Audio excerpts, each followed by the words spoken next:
evaluations. Sonya has more than 25 years of experience in building teams and supervising staff at various levels.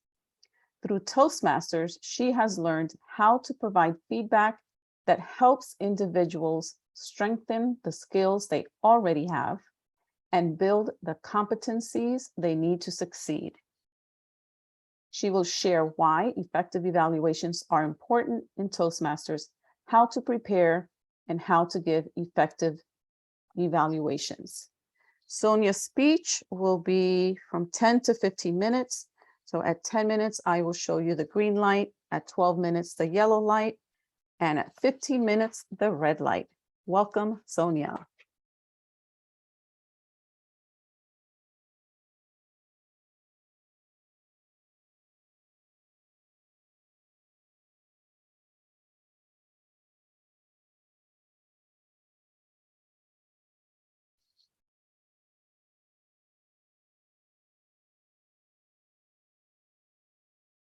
Sorry, guys, give me 1 second.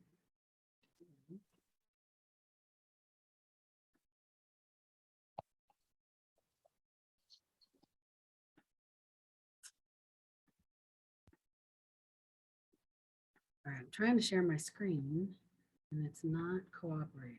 Here we go. All right, can you all see that? Yeah, all right, perfect. Okay, thank you, Madam Toastmaster, fellow Toastmasters, and Miriam, our guest. Effective evaluations.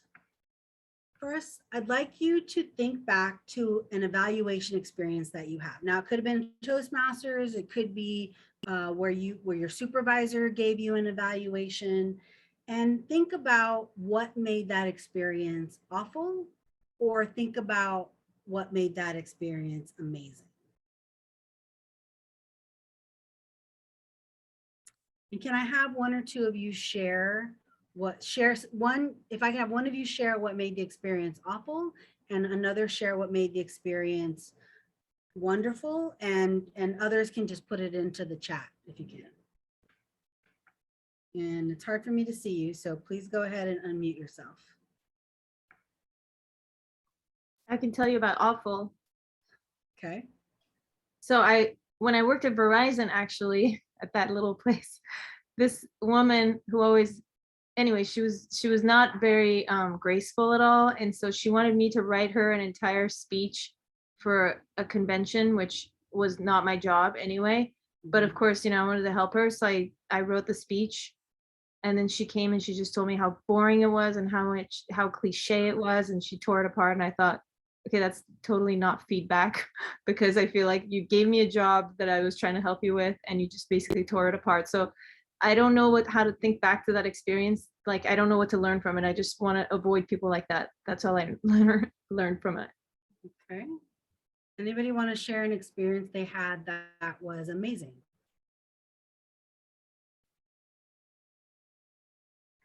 I can share.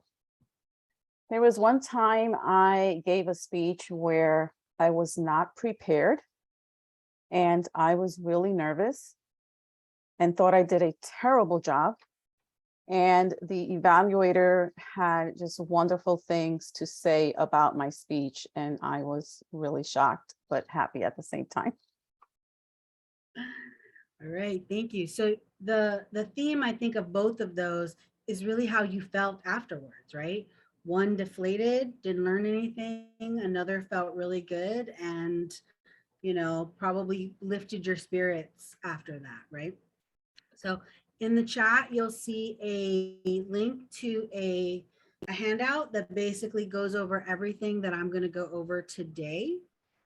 And I apologize, it is posted on another club's website, but that's okay. We all share.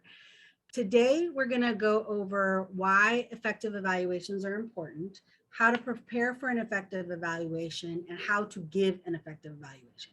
And now this is really within the context of Toastmasters, but I would say that I'm a big believer in everything you learn in Toastmasters can be applied outside of Toastmasters. And believe me, I have applied these skills of evaluation in my professional life, so in my professional career. So think about, and you can also take what we talk about today and think about it in other settings. I like to make sure that we are starting from the same foundation. So I like to make sure we have the same definition of words that we're using. So when we say effective, it really is about producing a result that is wanted, having an intended effect. So when we think about that, what really is the effect that we want? Well, for the individual that you're giving the feedback to, within the Toastmaster setting, you're providing immediate feedback, you're offering methods of improvement, and you're building and maintaining self-esteem. That's what the individual wants, and that's hopefully what you're giving them. For the club setting, you're actually providing tips for future speeches and offer an example on how to deliver evaluation. So if you're not delivering a good evaluation, what kind of an example are you providing for the rest of the club? And then for the evaluator, you as the evaluator, you have the opportunity to sharpen your listening skills and improve on impromptu speaking. Again, in a Toastmasters club, whether it happens right after the speech or at a section later in the meeting, we're providing feedback right away. So we want to be active listeners throughout. When we talk about preparing to evaluate, the good thing about Toastmasters is it comes with a ton of guides. Or if you go on the website, there are formal guides from Toastmasters International, and then you have a lot of people that have written articles about how to give effective speeches. And then I'm always a big believer in Google it. A lot of clubs, which is what I did with my other club in this speech, they'll post their stuff online. So you can check out other Toastmasters clubs and see what kind of information they have about evaluation. And so you really want to understand what are the fundamentals, and you want to understand what the fundamentals of giving a speech is, right? Because again, you're evaluating somebody's speech, and if you don't know how to give a speech or how you should structure a speech, you might not really be able to give an effective evaluation. So you really need to understand what is it, what is this, what are the fundamentals of the speech, and then how do I need to then deliver that evaluation. I also really like listening to other evaluations and creating a list of suggestions, whether you formally write those down or just think about them. I had a Toastmasters friend that gave a great analogy for why the speech wasn't structured very well. He told the person, this speech had a lot of great pearls. What was missing is the string to hook them all together, right? So that's a nice way of saying it was a lot of good information, but the structure was kind of all over the place, and we need to work on that. So good to listen to. That's why it's also important to make sure you're giving a good evaluation, because other people are listening and learning from you. And then you want to review the speaker objectives, and if you can, talk to the speaker, right? Most of the time, the speaker is coming up with a project that they're working on. So they will have an evaluation form that they should give you, and it lists out what they should be doing within that project. And sometimes some speakers will have other things that they want to look at. Like, am I going too fast? Am I conversational? I was at a coaching session for TEDx Crenshaw this weekend, and one of the speakers actually said, I want to be more conversational. Can you help me with that? And so that's what we looked for. We actually looked to see what he was doing. And you want to take that seriously. If they've asked you to look for something, then you want to include that in your evaluation. The anatomy of an effective evaluation, I think of it in 3 parts. There's the actual speech, and during that speech, you want to be actively listening as best as you can, right? You want to have a piece of paper and you're recording your impressions, what is and isn't working. And in the next slide, I'll show you a technique that I use.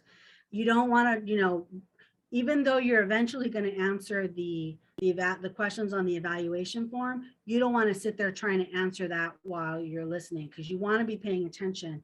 And so you really want to learn how to look and listen and see everything they're doing, and taking down just those quick things that you can then form into an evaluation speech afterwards. You want to think about what you saw, what you heard, and your reaction, right? Those are key important things that you want to make sure that you comment on in some form or fashion in your evaluation. Then there's the actual evaluation that you're going to give. And just like a speech, you want to have an outline, which again, I'll show in the next slide, that, really organizes your thoughts.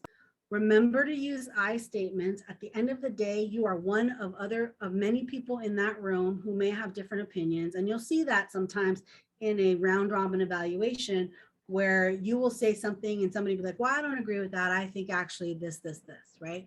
Remember, this is your opinion. These are your thoughts. The person can take them or leave them. Be encouraging. I, to this day, remember 2 evaluations I got, and they put me in a funk every time I think about them. They were dismissive. They were rude.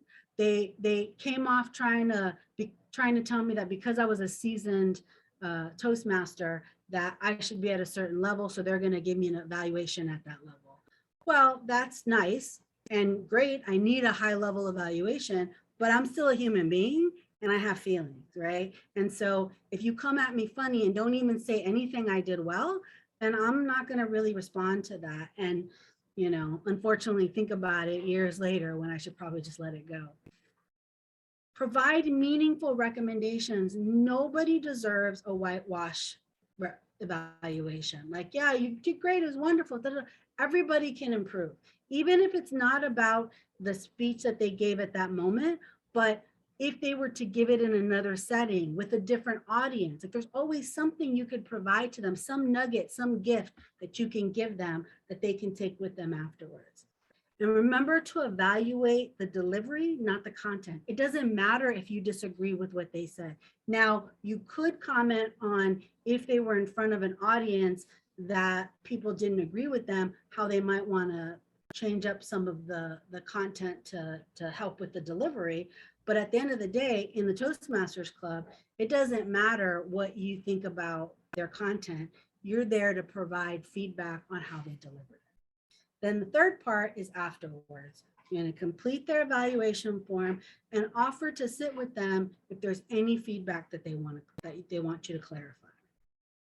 So this is an example. I did not create this on my own. I took this from another great Toastmaster. For those of you that know Sherwood Jones, he taught one time how to do this, and I've used it ever since. I take a piece of paper, I put a line down the middle. On one side, I jot down things that worked, and on the other side, I jot down things where they can improve. And sometimes at the bottom, I'll also jot down the main points of the speech to know that I'm following along with what they're saying and that the structure is good. And then at the end of the speech, I can't evaluate on everything. We only have 2 to 3 minutes to give the evaluation. So I'll pick those things that are most salient that I'm going to think that they want to hear. And again, the outline, exactly like a speech. Your opening, your body, your ending. And the opening is like a second, just a couple seconds. You just want to set the scene, how you felt about the speech, and then start going into the feedback. First, you're going to start with what worked, 1 to 2, possibly what the issues are and why those things worked, because you want them to continue to use those techniques. Then you're going to go into what could be improved, what the issue is, why, and how. Please remember, don't just tell them something didn't work and move on. Explain why it didn't work and what they could do to actually improve that. That's what they're there to hear from you. And then close it up with another thing that worked and why. We call that the sandwich method, because sometimes you don't want the last thing somebody heard from you is something that they need to improve upon and they obsess on that. You want to also remind them, this was well structured, you used humor really well. I can't wait to hear this again. And then with any speech, you're going to want to summarize what your main points are. Couple things before we end. I heard a Toastmaster once say, the art of effective evaluation is the art of effective speech giving. Again, as I said earlier, if you know how to give a good speech or what the elements of a good speech should look like or quality speech should look like, then you will know how to evaluate, because you're evaluating based on what that speech should look like. Be encouraging and motivational. Again, I can't reiterate that enough. Your feedback should not be the reason why somebody leaves Toastmasters. We've had that happen before where our leaders have gotten emails from people that said, I was horrified, I was embarrassed, I'm never coming back to that. I'm never going back to that club, and I'm probably never going back to Toastmasters again. A pet peeve of mine is when evaluators will regurgitate the speech. I've already heard the speech. I don't need to hear it again from you. Now, if you want to highlight some points of the speech that then show or highlight your recommendation or why they should change something or keep something in, that's fine. But don't go through the whole speech again. I don't need to hear it again. The audience doesn't need to hear it again. And remember, an evaluation is still a speech.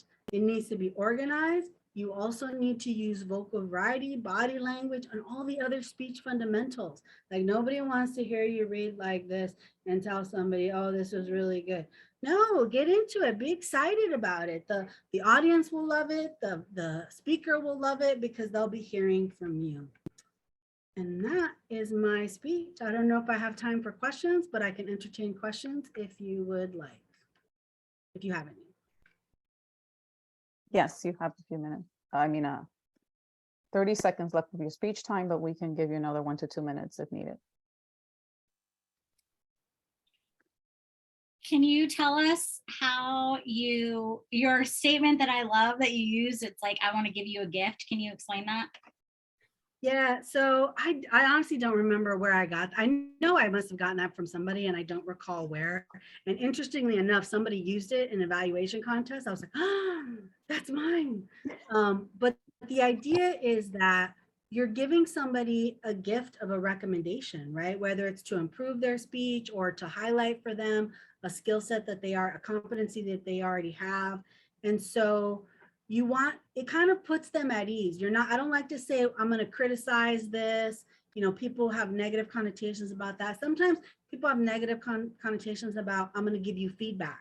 Like right away they get like, oh, what does that mean? But if you say, I'm going to give you a gift, then it kind of puts them at ease a little bit. Okay, she's giving me something. Gifts are nice. Hopefully we like gifts, right? So hopefully it puts them at ease and it feels less threatening. Sonia, one of the real problems I have when I'm evaluating is trying to listen to what's being said and still think about what I want to say. And that really gets me at times. I'm just like lost and my evaluations are really bad. So I'm wondering what you can suggest that might help. Well, first of all, you shouldn't be thinking about what you're going to say. You're just literally jotting down what you see, you hear, right? And it's literally like, okay, I'm confused about the opening. I'm not clear on the structure. Oh my God, I really liked how they use humor, just like quick things. And then this is sort of the disadvantage when we do evaluations right after the speaker, because normally you want just a little bit of time to put your speech together. But again, you should have a little bit of time to kind of think through what you want to say. After the speech is when you want to package your information, pick out those things that you want to lift up. And then again, you don't have to say everything that you wrote down.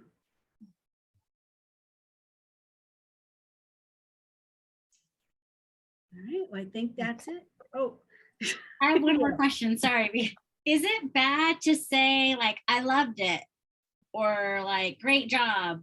No. I think as long as that's not the only thing you say, right? Like you could totally say, I loved it. It was great. Again, I do this to Grace all the time.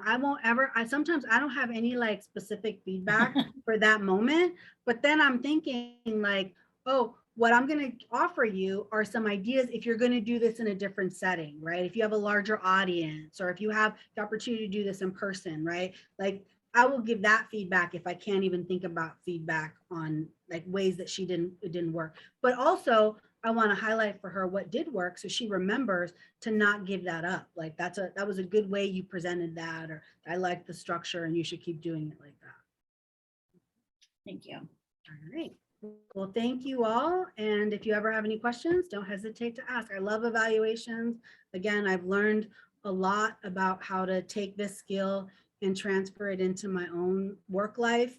not so much in my personal life, but work life, I've been able to use it. So thank you so much. Thank you, Sonia. Now we'll move into the round robin evaluation, and we'll all have the opportunity to provide Sonia with some feedback. And we try to keep that within a minute or so, because we have 2 other speeches tonight to go through. I'll go because I didn't ask any questions on purpose because I was looking forward to evaluating. Sonia, I love this. I've seen you do this maybe twice or 3 times, but by far this was your best one because I saw right away you were at ease with yourself. You were comfortable with the topic. I completely see you transforming this and actually teaching managers and supervisors on how to give evaluations. Really love the interactive opportunity at the beginning when you were asking us a positive and negative experience, but the content was excellent. The fact that you also put the material in the chat, it was just so smooth, Sonia, and I really like this. I see this really, you putting together something and, you know, teaching other people on how to give constructive feedback. As I actually like what you touched a lot on constructive ways to give feedback, which I think a lot of people need, especially nowadays. I've noticed that there's been a roughness with a lot of people that I've been working with. And I don't know if it's a climate or we're on Zoom or whatever it is, but great job. One improvement, I think it should have been longer, given the audience, because I think we would have, if you added more role playing, but other than that, I mean, that's the only thing I could think of. Excellent job. I look forward to how this progresses.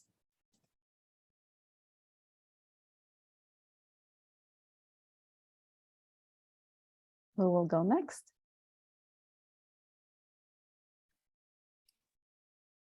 Donna? Okay. I'll be honest with you, I was so entrenched in what you were saying, I forgot that I had to evaluate. I mean, there was so much good stuff in there. I actually took screenshots and I'm going to print them up and go through them and see if I can learn something, because I'm finding that my evaluations are horrible. But I like that you had a lot of material and it was so well organized that it made it easy to think through. And I would have liked more too, but other than that, I think it was a great speech. The slides are also on the Coach Class website, so I put the link there too if you want them. Cool. Sonia, I also loved it. I asked to see if I asked if I could say I loved it because I already knew I loved it. And I did what you said for yourself. I wrote what worked and what you can improve upon just to practice. And one of the things I really liked, I mean, you're a pro speech giver, but I liked when you said what you see and what you hear, something like that. I don't know what it was, but it was cool. And it was super easy to understand. And I really liked how personal you made it. You told a personal story at the beginning, but then what really got me was when you go, my pet peeve, because we were all like, yes. So I love that. What I think you could improve upon is updating the graphics on your, on everything. You had a couple really nice classic graphics in your presentation, but there are a few that could use a little bit of updating if you feel like giving this, if you ever give this in a more professional setting. And I agree that you could have gone on for days and it would have been great. I loved it. Agreed, and ditto to everything that everyone said. I enjoyed the speech a lot. I love how it was organized and you had great body language and vocal variety. The content was very educational. The slides I enjoyed as well. They were all set up a little bit different, so it wasn't the same boring look like some people do. So I thought it was really great, and I actually could not think of something to tell you to improve. And that's where I struggle in giving evaluation, right? Like I always like, oh, awesome, great, this, that. And then it's like, how could they improve it? I really don't know. So that's my challenge, but thank you so much, Sonia. Great, now it is Grace's turn. Oh, I was gonna ask you guys, I don't mind deferring my speech to the next meeting so that we could have time to talk about the club. Oh, okay. Is that okay with folks? I'm not trying to bypass because our guest left, but We have a small group. yeah. Is that okay? I mean, That's fine with me. I actually have a call at 8:30, so I don't want to rush things, but I was thinking, well, a lot of times our after meeting takes a little bit long, and I know that it's the end of the year and we have some things to discuss. so- yeah, and I thought, I could give the speech next month because it is focused on foundations for speaking. So I thought with our people, I think people are on vacation or something, but that way Donna could give her speech. That's fine. If you give me a minute, I want to change my blinds because I'm coming out weird. Okay. Sure. Do you want to take a 5-minute break then? You get up and stretch and come back, or you're good to keep going? We'll give her a second. I'm Okay. good unless you guys want a break. No, I'm good as well. And what I would like, I heard my voice. Sorry. I was like, I was gonna surprise you guys, but I ended up, it took me forever to figure out how to try. I was struggling to get the speech, the last video on our. Oh, we're still recording. Okay. I can. She enjoys listening to audiobooks, practicing piano, and playing with her cat, Precious. Her speech, My Motivational Strategies, is the icebreaker speech from level 1 of her new path, Motivational Strategies. Welcome, Donna.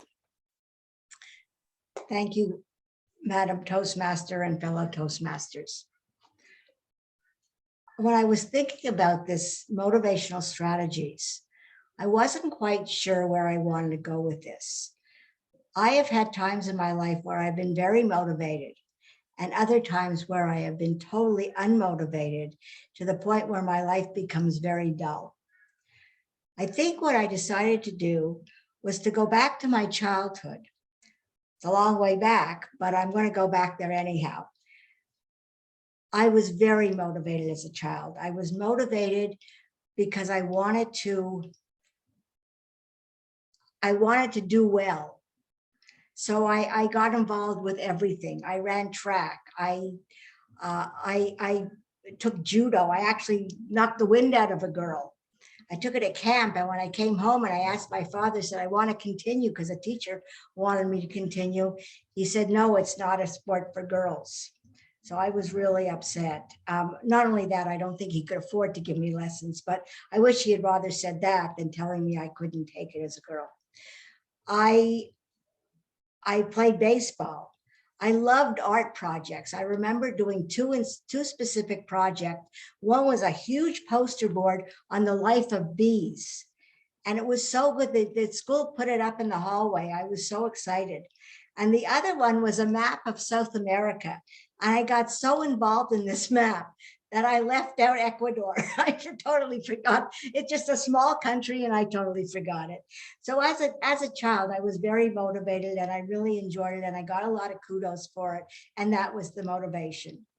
But as a teenager, I was totally depressed. I think a lot of teenagers are, but I really went through a tough stage. I couldn't get anything done. One of the biggest problems I had is that I stopped growing when I was 12 years old. Growing in height. I was the tallest girl in my class at 12 years old. And by the time I was 13 or 14, I was the shortest and never grew again. I guess because I went through puberty really early, but nevertheless, that was extremely hard on me. I go to school and everybody over the summer vacation, they come up to me and look down and say, Donna, what happened? And my parents didn't know how to handle that either. So I really was upset about it. My sister, who was 2 years younger, grew taller than me. So it really hit me throughout my teens. until I became an adult. And as I got older into my late teens, I started reading a lot of these motivational books. I really read a lot of them. I can't remember all of them. I remember one, I can't remember the name of the book or the author, but I remember the author saying that he asked General Eisenhower what he would have done if they lost the war. And he basically said, we never thought about losing. And I realized I had to change my attitude. So that's what I did. I changed my attitude and decided that I was going to think more clearly. I left my community because I didn't like living there anymore anyhow, came to California and really changed my persona, and it worked very well. And I was able to get more confidence and lived a much nicer life on my own. I also went back to school eventually. I was motivated by everything I was learning. I took business classes, I took history, I did all kinds of courses that really motivated me to do things. I changed professions. That was a big motivation. I went from nursing, which I had done for 15 years but couldn't stand anymore. I became an account manager and an HMO, and eventually became a marriage and family therapist, where I had more autonomy, which was the big problem I was having by taking orders all the time and not being able to think for myself. And after I finished school, I did two things. I joined Toastmasters because I wanted to learn how to speak. I wanted to start my own practice and become more able to give seminars and stuff. So I would build my practice that way. So that's why I joined Toastmasters. And it really helped at the beginning. I was doing really well. I enjoyed giving speeches. I was doing well at my speeches. And then also I started volunteering for the National Council of Jewish Women. There I was able to do a lot of different things. I gave seminars to communities. I gave a seminar for 50 people on Obamacare and how that worked, because I was always interested in healthcare. So I did that, and that was really helpful. And I really did a good job. Eventually they changed management and I lost interest in the type of programs they were doing. So I no longer am with them, although I spent about 4 years on their board. But then they wanted me to go out and earn money and solicit for money, and that's not me. I don't know people who have a lot of money, and I just couldn't do that. So I have left their organization, and I do miss it a little bit, but I now want to get back. I've been in contact with somebody there. I want to get back to doing something that they're about getting back to Roe v. Wade and seeing if I can get in a program that starts to improve Roe v. Wade. And so that's what I've been doing. But lately, when it comes to Toastmasters, my motivation has waned. I don't know why, but I just having trouble doing things that I used to be able to do. And I think part of that is that I'm actually retired and don't have a lot of things in my life that make sense that I want to accomplish. So I need to find something to accomplish. And unfortunately, I love to travel, but COVID put a damper on that. And now I'm going back to travel. I'm going this summer. I'm going to Scandinavia. And so that's how I motivated myself, or haven't motivated myself.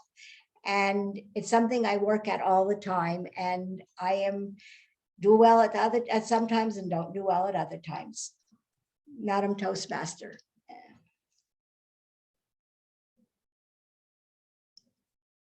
Thank you, Donna.